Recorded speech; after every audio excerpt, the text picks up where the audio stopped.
This is MSCI Perspectives. I'm your host, Adam Bass, and today is March 12th, 2026. Artificial intelligence is literally everywhere right now, but what does it actually mean for investors? Not in theory, not in headlines, but what does it mean for the day-to-day work of risk and portfolio teams? In today's episode, we're digging into how AI is reshaping investment workflows, decision-making, and even the cost of intelligence itself. More to come on that. To help explain it all, I'm joined by two colleagues who are right at the center of this shift. Hitendra Varsani, he's head of Equity Index Investment Research and Development, and Andy Demond, head of Analytics Research Platform and Governance. Together, we'll explore how AI is changing the way investors respond to real-world events, from tariffs to the latest geopolitical shocks, and what it means for CIOs and CROs navigating an increasingly complex market environment. Andy, Hitendra, welcome back to the program to both of you, though I believe this is the first time we've had you on together, so really looking forward to this. It's great to be back, Adam. Yeah, thanks very much. Great to be here. Let's start out as simply as we can in terms of AI. For a little more than 3 years now, ever since ChatGPT was introduced, it feels like every conversation's been about AI. So let's define for our listeners really quickly, if we can, what feels different today, and how does that compare to either 1, 2, or even 3 years ago? Hitendra, let's start with you. Yeah, so when we think about the investment landscape and AI, we think that we've evolved into kind of a well-defined structure. While ChatGPT represented the model providers, now we think that's expanded into a complete vertical stack. And if we put it down simply, we think of it in 3 layers, all with their different risk profiles and revenue models and different exposures that span public and private markets. So the way we think about the 3 layers is a physical infrastructure. So that spans like data centers or power systems, semiconductors. When we think about the second layer, it's digital. So covering cloud platforms and model providers. So Adam, you mentioned ChatGPT, run by OpenAI. Anthropic runs Claude. There's also xAI, now part of SpaceX, that runs Grok. There's Mistral. And these are all private companies. And so gaining exposure to them is more challenging than it is in public markets. And then the third layer we think of is in terms of applications. And this is probably one of the most exciting areas going forward. While ChatGPT was a consumer-driven application, within the enterprise space, we see applications spanning multiple sectors in almost every industry. This is where the market is focused now in terms of who are the winners and losers and how AI can be integrated more vertically into these firms. And Andy, let's dive in a little bit more, perhaps on that third piece, and how investors are putting AI to use in terms of their process. The biggest shift that I would highlight here is the rise of agents, right? AI systems that don't just answer questions, but can actually execute multi-step workflows. A year or two ago, you'd prompt a model and you get text back. Now what you can do is you can, use agentic systems to, for example, pull data, run calculations, generate code or visualizations, and kind of iterate on tasks autonomously. And this is an area of huge impact already in the world of software development and coding. But we see that as a rich and developing field that will impact other kinds of knowledge work. And this is going to impact the way that investors run their operations, right? From portfolio construction to risk analysis to reporting to governance. This kind of automated agentic workflow approach will become widespread, and it's going to have big impacts on the way that the industry works. The other thing that I would note here in terms of AI impact is just the amount of data that's accessible to models. Unstructured data, things that used to be somewhat outside of the kind of models and analytics that clients and investors would use, is now accessible at scale thanks to these large language model systems. And so really we're seeing what we think of as a huge transformation of the way that people work in the industry coming in the next few years. So both of you work in the industry, the three of us do for that matter. Can you talk a little bit about how the rise of AI and all of the issues that come with it that you've both talked about, how has that affected your day to day? The way that it's impacted our team primarily is, as I said, through the rise of a kind of an agentic workflow, right? The broader approach that, our clients will take to running their analysis starts with an agent rather than pulling the data down yourself or looking at a dashboard in the morning. You are working with an agent to automate more of those kind of manual steps, and then using your judgment and experience to validate and kind of reason about the output of the agent. So it's a much more high velocity workflow that emphasizes interpreting the results of that agentic output. So this is a major change. I think it's going to really expand the horizons of what's possible, what's achievable with small teams in terms of data processing, in terms of staying on top of large numbers of portfolios, and that's what we see as the future, is sort of this agent first type of workflow. When AI first emerged, it was kind of seen as a knowledge base. People would ask questions, get a response, and sometimes it was useful, sometimes it was not, given the hallucinations of the earlier models. But now, within our workflow, we don't see it as a knowledge base, but we see it as part of the infrastructure. So within the operations of building the indexes for clients, it's fully embedded in our workflow. The moment a client shares their ideas, instantaneously, AI reviews that, expands on it, makes suggestions, refines it, formulates it to a point where we can then simulate the index through our engines and then interpret the results using AI. And so we've effectively collapsed the time it takes to process a client index request from a few weeks to a few days. And the aspiration is to then collapse that to the same day.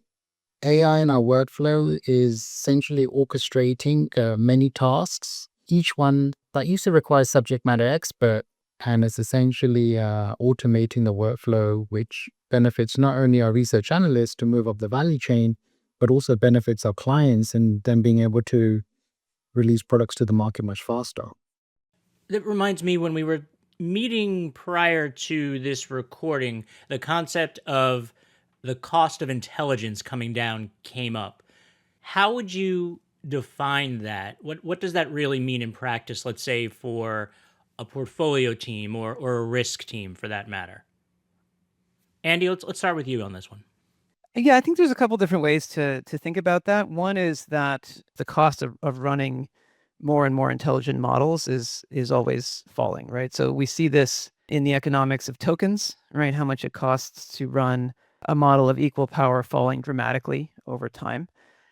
But the other way to think about it is just the cost of achieving technical and analytical outcomes is falling, right? So one very important element that we've already touched on here is the cost of software, right? So coding agents can build code and ship code at a price that is much lower than what it and a speed that's much faster than what it used to be a few years ago. It's really impacting demand and supply, right? The supply is going up, but the question in my mind is the demand for customized software going to be going up too, right? We see, in some sense, if everybody is getting smarter, then you still have to differentiate yourself from a much higher baseline. And we still see investment in competitive advantage and custom analysis and private data in other sources of edge, still being front and center in our clients' workflow and our clients' strategy. It's really about rising tide, lifting up the baseline and making the bar that everyone has to clear to have a competitive advantage higher. So would it be fair to say that despite concerns, or maybe riding alongside those concerns, depending on your point of view, that the human factor, human judgment, almost becomes more important than it was before? Yeah, I mean, that's how we think about it. At least that's how I think about it. It doesn't mean you need less expertise. It means that you need your experts more because you're making decisions faster, and judgment and taste are paramount in interpreting and acting on the outcomes or the results from these LLMs. Okay, let's move on to something concrete. Now, I should say for our listeners, we are recording this on Tuesday, March 10th, for an episode that will come out 2 days later. And the reason I bring that up is because with the rapidly evolving situation in the Middle East, in a situation like this, or with the tariffs last year and all the uncertainty that generated, what are the differences between how a risk team, for example, might have worked through these issues a few years ago, and how do they approach it now? Hitendra? So when we look at the workflow prior to AI, you'd have a macro team that flags tariff risks, and the portfolio manager will be asking, what's my exposure? What's my sector exposures? What's my country exposures? What's my supply chain exposures? And it may take a few days to come back to pull all of that information, comprehend it, and then be able to communicate that. In the current setup, in the new workflow, a portfolio manager can directly ask an AI interface to show their factor exposures to the most tariff sensitive sectors, flag any concentration risks related to supply chain issues, compare that with their benchmarks, and they're getting a response in minutes, not days. And so, again, the time to complete that workflow has collapsed. What still requires human judgment is decision making. AI can give you a view of your portfolio mapped to these exposures, but the human still needs to interpret those results and decide the best course of action going forward. So we've essentially shifted from kind of what if questions to more how do I respond to the information I have. Yeah, I think there's also a sort of a new reality here where if, as Hitendra said, if all of the, say, CROs are going to the same foundation models and asking similar questions at the same time, are they all going to be getting back variations on a similar answer, right? So that judgment quality, how do I differentiate my own thinking from the baseline provided by these LLMs is really important. And then the other side of it, of course, is that you have a sort of a model governance problem that you didn't have before, a concentration of analytical use of the same model by many folks across the market might lead to, for example, an amplification of the response of a particular kind of response, or sort of a herd mentality. These are issues that I think CROs and CIOs probably want to consider as they think about the best uses for these new tools. Right? Is how do we avoid crowding, herd behavior, and the kind of uniformity of thought that can result from sort of not very cautious use of this kind of new technology. A lot of what we spoke about is on the application side from an end user's perspective. But both Andy and I have spent a lot of time testing these models on our own data sets. And when it's tied to our data sets, we ensure that we can get repeatable responses that are consistent. And so the risk of hallucination is almost not there because what we relay to the investor is purely factual information based on MSCI data sets. But connecting the model to our data sets is what provides the insight to the end client in a consistent and repeatable way. And so, Hitendra, is that a response in part to what Andy was talking about in terms of the herding or the concentration, or is that a separate point? I would say you can view the output in the same way across multiple users, and then that provides a consistency. But what's different is how the end user reacts to that information, because that requires judgment. And so, yeah, on the one hand, you can say it could be crowded if they all have the same herding mentality. But the reality is, we're not providing any information that's different to today in terms of outcome. We're just supplying it in a much shorter time frame. What are some of the other risks that get introduced, say, for a chief risk officer with the expansion of the use of these tools? In addition to the sort of model risk that I talked about and the speed risk, I think there's also a governance and explainability risk. So you can think of this as, if you're a CRO, you can't basically say, well, this is what we should do because ChatGPT told me that that was the right answer, right? You need to have an explainable, justifiable, maybe referenced set of reasons for your actions and recommendations, right? So, autonomous automated systems that execute workflows have the potential drawback of being black boxes, and that, particularly in the investment world, just doesn't wash, right? So the accountability question that we've been touching on quite a bit so far, who's responsible for the recommendation that comes up, but also, why do they believe the outcome here? How do we provide, and particularly for regulatory use cases, how do we provide governance, explainability, and auditability? All that kind of stuff comes back, I think, really strongly. These are all important components of kind of successfully using the AI to react faster, but in a way that is still sound and justifiable to both internal clients and to regulators. And Hitendra, when it comes to tools like Index AI Insights or AI Portfolio Insights or others being developed across the industry, why are they emerging now in terms of helping clients respond to this new way of working? I mean, clearly they are AI based, but beyond that, what problem are they solving? So in the traditional setup, a client has a question, they would submit to MSCI, they would wait for a report or an analyst to come back to them. And maybe that takes a few hours in some cases. It could take days, right? And the latency was acceptable in the absence of AI.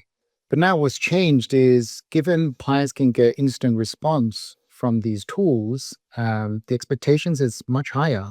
So it's not so much of let's schedule a call with MSCI. It might be more about this is what I've learned from the MSCI toolkit, Index AI Insights, and how do we bring solutions to the market? So it's less about ideation, say, and more about actionable items that require a human element. And when we look at Index AI Insights, and that's a conversational interface to our index data, spans over 60,000 indexes, it covers thousands of methodology books. If they're momentum investor, they may be thinking about, well, how's my exposure to momentum changed given the reshuffle of stocks? Before, they may need to wait a few days. Now they can get an answer in seconds. And if they can get an answer in seconds, then the question is, how do they respond to that? Now, what's facilitated this technology, if you call it that, is the API connectivity throughout the firm. Obviously, APIs have been around for a very long time. But if you put what's called a model context protocol on top of the API, it allows your data to become interoperable across many, many different data sets.